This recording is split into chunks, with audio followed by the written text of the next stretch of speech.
Programme में एक बार फिर खुश आमदेद। हमें ज्वाइन किया है पाकिस्तान पीपल्स पार्टी के सीनियर रहनुमा कादिर ख़ान मंदखेल ने। बहुत शुक्रिया सर वक्त देने के लिए। सर हम डिस्कस डिबेट आज कर रहे हैं। डॉन में एक स्टोरी छपी है जिसमें कहा गया कि हुकूमती अहदेदार अब कह रहे हैं कि सूबों के क़याम से मुतालिक डिस्कशन अब सीरियस स्टेज पे चली गई है और इस डिस्कशन को 28वीं तरमीम की नुक्ता आगाज़ करार दिया गया है। और शायद ये भी तजवीज़ एक है कि कराची को गवादर को फेडरल एरिया डिक्लेयर किया जाए और फिर पंजाब को 3 सूबों में, इसी तरह खैबर पख्तूनख्वा को 2 सूबों में, बलूचिस्तान को भी 2 सूबों में और सिंध को वैसे रहने दिया जाए।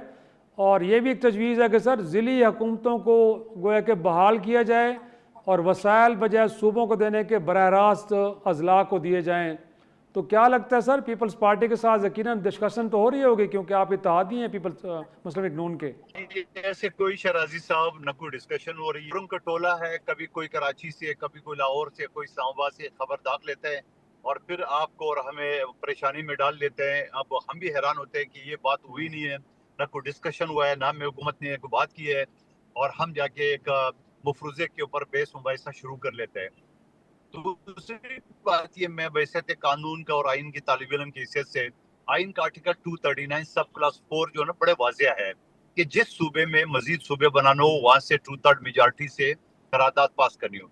है किसी के औकात सिंध में कि 2/3 मेजॉरिटी उनके पास हो जो और पास कराए, नंबर एक बात। और दूसरी बात ये कि ये प्रोसेस ऑलरेडी पंजाब में करारदाद पास हो चुकी है जनूबी पंजाब के लिए, उस पर अमल दरामद क्यों नहीं हो रही है। खैबर पख्तूनख्वा में हजारा सूबे के हवाले से करारदाद एक नहीं है 2-3 मरतबा पास हो चुकी है, उसके ऊपर अमल क्यों नहीं है। बलूचिस्तान में जो कि मेरा आबाई इलाका है वहाँ पश्तून और बलोच अलग अलग इलाके हैं और वो एक दूसरे के साथ जमाने से अलग एडमिनिस्ट्रेशन है, अलग अलग MP MNA है, उनका ताल्लुक ही नहीं एक दूसरे के साथ। वो अगर करारदाद हो जाए तो वैसे ही मुतफक्का तौर पर चाहे कोई भी असम्बली हो, कोई भी हुकूमत हो, वो पास हो जाएगी। बाकी जो सिंध का है, सिंध की तकसीम आपके सामने की बात है। मैं इस वक्त मौजूद हूँ NA 242 में, जहाँ शहबाज शरीफ साहब का और मुखबर खास मुस्तफ़ा कमाल का भी इलाका है। यहाँ पे एक मिक्स है, यहाँ आपका 70% से ज्यादा सिर्फ पश्तून आबादी है, ठीक है, जो ज्यादातर लेबर तबका, मजदूरकार और गरीब या मिडिल क्लास के लोग हैं। और यहाँ पे ये समझ लो कि यहाँ पे जो सूरत हाल, अगर ओवरऑल में कराची की बात करूँ तो 1.5 करोड़ से ज्यादा पश्तून कराची में आबाद है।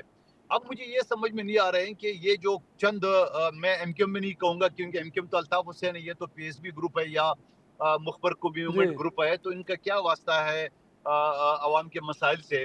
तो मैं ये समझ रहा हूँ कि ये कराची को मजीद लिसानियत की तरफ ले जा रहा है। अगर आप कराची को वो अलग कहते हैं ना करेंगे सर, जो कि एक तरफ से वो कहते हैं नामुमकिनात भी लिसानी शामिल बुनियादों है, पे नहीं क्योंकि सर, इंतजामी बुनियादों पे हैं। वो कह रहे हैं इंतजामी बुनियादों पे बनाए ना, लिसानी बुनियादों पे क्यों बनाएंगे। पाकिस्तान के 140 8 डिवीजन है, पंजाब के 10 है, बलूचिस्तान के 7 है, खैबर पख्तूनख्वा की तरह 7-8 है।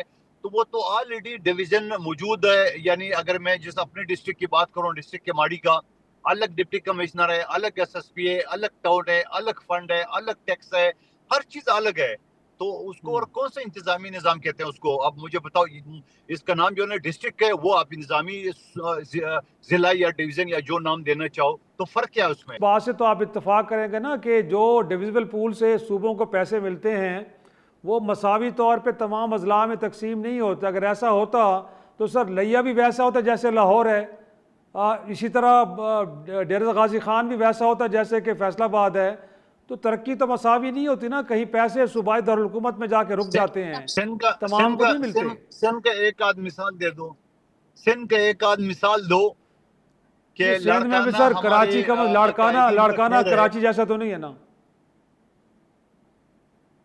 बिल्कुल है। आपको किसने बोला। देखिए मैं कहता हूँ यही तो नफरतें जो फैला रहे हैं। आप आइए लड़काना देख लें, आप नवाबशाह देख ले, वहाँ अस्पताल देख ले, वहाँ यूनिवर्सिटी देख ले। तो मैं ये कहूँगा ये सिर्फ लिसानियत फैलाने के लिए बात करो। दूसरी बात ये है कि आप कराची के को सिंध से अलग करने के ख्वाब जो देख रहे हो, तो लड़काना वालों ने ये मुतालबा किया है कि हमें कराची दूर पड़ता है। नवाबशाह वालों ने या उस बेनजीर आबाद वालों ने या सक्कर वालों ने मुतालबा किए, जनूबी पंजाब वालों ने किए, मुल्तान वालों ने, रहीम खान वालों ने कहा कि हमें लाहौर दूर पड़ता है। यहाँ कौन सी मौत पड़ी, किसने मुतालबा किया है, एक नाम तो बता दो। एक आदमी का नाम तो बता दो जिसने कोई सही। लड़काना से आवाज उठा होगा, या सक्कर से, या बेनजीराबाद से, या खैरपुर से, कि बाबा कराची हमें दूर पड़ता है, हमें अलग सूबा दो। वो भाई ये खामखा के लिसानियत है। क्या माजी में ये माजर सूबे जनापुर की नक्शे बरामद नहीं हुए? ये तो पैदाइशी साजिशी है। ये तो पैदाइशी जो है ना वो सिंध के खिलाफ है। क्या ये जो उर्दू स्पीकिंग हमारे भाई है, मेरे हल्के में भी है, क्या ये जो माजर माजर कहते हैं, क्या ये पंजाब में नहीं है? क्या ये रहीम यार खान में 35% आबादी की माजर है? क्या लाहौर में नहीं है? क्या पिशावर में नहीं है? क्या कोयटा में नहीं है? ये बाकी सूबों में ऐसी कौन सही सी है। लिसानियत फैली है जो यहाँ कराची और सिंध में फैलाई जा रही है? मखसूद लोग है जो कर रहे हैं। जारी बात है 40 साल से ये हुकूमत में है, इनको और कुछ नहीं कर रहे, इनसे कोई ये नहीं पूछ रहा है। 40 साल से बाबा आप वो वफाकी हुकूमत के हिस्से हो, आप मुझे बताओ कि आप एक अस्पताल आप बना नहीं सकोगे सिंध में, आप एक स्कूल बना नहीं सकोगे, वफाकी वजीर बना हुआ है सेहत के और एजुकेशन के। तो मैं ये समझ रहा हूँ इन मुखबरों से लेकिन जरा ये आज को तो पूछे, इनके पास आवाम को डिलीवर करने का कुछ नहीं है, सिर्फ लिसानियत फैला के और सिंधी पठान महाजर ये इनको आपस में लड़ा के वो अपनी 40 साल से हुक्मरानी कर रहे हैं और यही रोना धोना।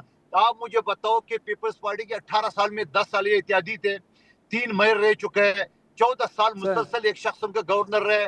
क्या दिया कराची को, क्या दिया सिंध को? लेकिन सर आज नवाज शरीफ साहब तो मरी में बोले हैं क्योंकि आज़ाद कश्मीर में हुकूमत बनाने जा रहे हैं। वहाँ पे भी उन्होंने कहा है कि जैसे हमने पंजाब में तरक्की की है अब उसी तरह हम आज़ाद कश्मीर में भी करेंगे। साथ में थोड़ा सा पीपल्स पार्टी की क़यादत का भी गिला किया। उन्होंने कहा जिन्होंने तो हमेशा अपने सियासी मुखालफिन के साथ अच्छा बर्ताव किया है, बट जिस तरह की ज़बान गुफ्तगू बिलावल साहब ने और बाकियों ने की है, उन्होंने कहा है कि ये तो सियासी मुखालफत को ज़ाती दुश्मनी में बदलने वाली बात है, तो इससे एतराज़ करना चाहिए था पीपल्स पार्टी को। इसी मियाँ साहब से पूछो कि आपकी लाडली बेटी जब मीरपुर आजाद कश्मीर में स्टेज पे खड़े होके और वो बिलावल साहब के बारे में जो जबान इस्तेमाल कर रही थी, उस वक्त आपका जमीर नहीं जागा? उस वक्त आपको ये आदाब और अखलाकियात ये सारी चीजें नहीं की कि आपके बगल में आपकी बेटी खड़ी हो, वो क्या नकली उतार रही थी, क्या सुना रही थी बिलावल साहब को? तो खुदा को मानो, अपने लिए चीज है। ये तो मुस्लिम लीग नून की पुरानी आदत है। पीर बगाड़ा ने कहा कि ये जब फंसते हैं तो पाँव पकड़ते हैं, जब मतलब निकल जाते हैं तो गर्दन पकड़ लेते हैं। क्या इनकी तारीख देख ले, इनके तारीख देखे पाकिस्तान की, उन्होंने अपने मौसनों के जो ना वो गद्दारी नहीं की, अपने मौसनों के साथ उसने जो ना वो ये बेवफाई नहीं की। ये मैं आप उठा के तारीख देख ले, जो जो इसको लाया उसी को गर्दन पकड़ा। सही। क्या शहबाज शरीफ को हमने कुर्सी पे नहीं बिठाया? हमने 2 मरतबा वज़ीर आज़म बनाए। नवाज शरीफ ने तो अपनी बेटी को वज़ीर आला बना के तब जाके उसको माना, अपनी समधी को नायब वज़ीर आज़म बना के तब उसको माना, अपने बचपन के दोस्त ख्वाजा आसिफ बमाए बांजी को फाकी वजीर मनवा के तब जाके उसको वज़ीर आज़म माना। उसको घर में कोई नहीं पूछ रहा था। बिलावल भुट्टो जरदारी साहब ने 2 मरतबा उनको वज़ीर आज़म की कुर्सी पे बिठाया। तो भाई आप अपने जिनने आपके ऊपर एहसान किया, हज़रत अली करम वजह का कौल है, जिस पे एहसान करो उसकी शर से बचो। मंदो ख्याल साहब उनके अपने वफाकी वज़ीर दाखिला फरमा रहे हैं कि सिस्टम नाकारा हो चुका है। बिलावल साहब खुद फरमा रहे हैं कि जी ये फार्म 47 की हुकूमत है। आज मैंने अपनी इब्तदाई में बात की है कि ये वजारत ख़जाना के गोया कि रिपोर्ट कह रही है कि आवाम से कोई 1.5 खरब रुपए की पेट्रोलियम लेवी ले ली गई और ऑस्टेरिटी के मेयर्स अनाउंस किए हैं अगरचे हुकूमत ने, लेकिन ख़ुद हुकूमत के अखराजात 16% बढ़ गए हैं सर 1 साल के अंदर। तो तमाम इंडिकेटर्स मनफी हैं, तो आप किस बात का इंतज़ार कर रहे हैं? ये आपकी जो उल्टी गिनती है ये कब ख़त्म होगी? अगर ऐसा है तो सर कम से कम अपना पॉलिटिकल अपना कैपिटल तो बचाएं ना, इससे अलग हो जाएं। बट आप भी चिमटे हुए हैं। शहराजी साहब आपको तो चाहिए अफरा तफरी ताकि टॉक शो चले। आपसे मुराद आपकी मीडिया की बात सर कर फिर रहा हूँ, वही बात। लेकिन अभी थोड़ा सब्र करें। देखिए हाँ जिस सर तरह ना उल्टी करें। गिनती आप सबकी असाब अच्छा। पे सवार है, तो सोचो नून लीग का क्या होगा। उनको तो रात की नींदें आराम करके बिलावल साहब ने उल्टी गिनती है टिक टक टक करके। तो मैं ये समझ रहा हूँ आप इंतजार कर ले, मेरे बबर शेर जो ना आने दो, कौमी असम्बली के इजलास होने दो, फिर आप मेरे बबर शेर के देख ले स्पीच कि वो क्या करेंगे। क्या हम जो जो शहादतें हमने, हमारे नौजवान शहीद हुए हैं, 2 हमारे 3 जख्मी हुए हैं, सदर आजाद कश्मीर के ऊपर दहशतगर्दाना हमला हुआ है, और ये पटवारी चीफ इलेक्शन कमिश्नर से ये धांधली कराई, हमने पंजाब में बर्दाश्त की, हमने वफाक में बर्दाश्त की, हमने जीबी में बर्दाश्त की है। देखिए खुदा का वास्ता, कश्मीर एक ऐसा इलाका है जो हमारे दुश्मन का नजर है, वहां तो ये धांधली जी। छोड़ दे। मगर क्या करे, अपनी आदत से बाज नहीं आते लोग। तो मेरा ख्याल में इंतजार करें इंशाल्लाह ये उल्टी गिनती जो है ना, इसकी जो है ना वो टक टक थोड़ा और ज्यादा तेज हो गई है। जब ये अगलों के मुखालफिन के सफों में इस तरह की बातें आ रही है। आज नवाज शरीफ साहब जो कि बड़ा कूल माइंड आदमी है, आज वो भी बोल पड़ा है। लेकिन मैं फिर दोबारा पूछता हूँ, जरा अपने बेटी की जो है ना वो स्पीचेस के ऊपर भी आप कर ले, अपनी बेटी के जो मुशीर है उनके स्पीचेस के ऊपर भी नजर दौड़ाए, तो आपको जवाब खुद मिल जाएगा कि पीपल्स पार्टी इनका जवाब जो है ना पत्थर से देना अच्छी तरह जानते हैं। बहुत शुक्रिया कादिर खान मंदोखेल साहब, अपना मौक़िफ़ दे रहे थे, पीपल्स पार्टी का मौक़िफ़ दे रहे थे। नाज़रीन, आज के प्रोग्राम में इतना ही, इजाज़त दीजिए, खुदा हाफिज़।